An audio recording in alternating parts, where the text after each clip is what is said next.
స్వామి, ఇంట్లో పరిస్థితి రోజు రోజుకి దిగజారిపోతోంది.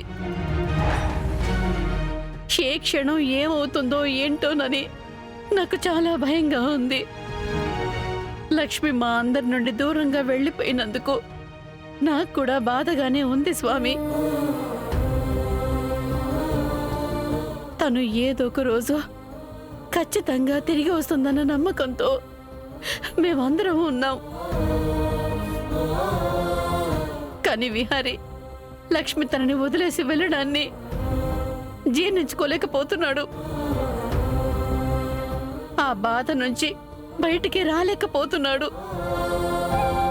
నేను ఎంత ఓదార్చినా వాడు నా మాట వినడం లేదు.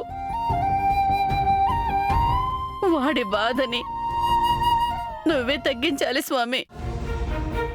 లక్ష్మి మళ్ళీ వాడి జీవితంలోకి తిరిగి వస్తుందన్న నమ్మకాన్ని పెంచి ఒక్కప్పటి నా కొడుకుని నాకు ప్రసాదించు స్వామి, ప్రసాదించు.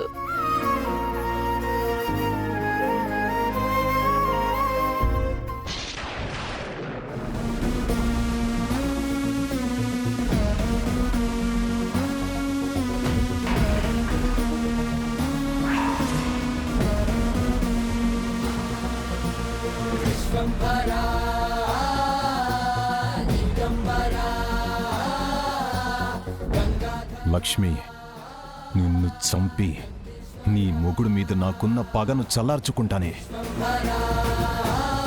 నీ మొగుడికి నువ్వు గర్భవతి అన్న విషయం కూడా తెలీదు. నువ్విలా గర్భవతిగా ఉన్నప్పుడే చంపి నీ విహారి ముందుకు తీసుకువెళ్తాను.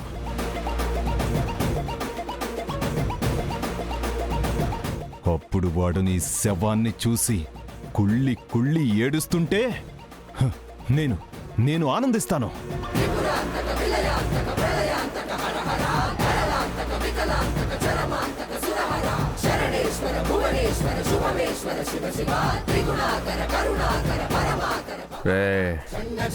ఎవర్రా మీరు? నన్ను ఆ అమ్మాయిని ఎందుకు బంధించారు?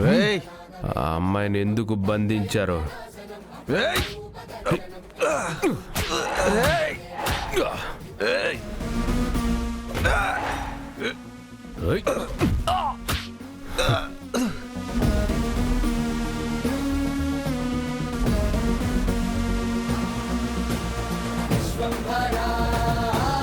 నీకు ఈ రోజుతో నూకలు నిండిపోయాయి. ఈ భూమి మీద నుంచి నువ్వు వెళ్ళిపోయే రోజు వచ్చింది.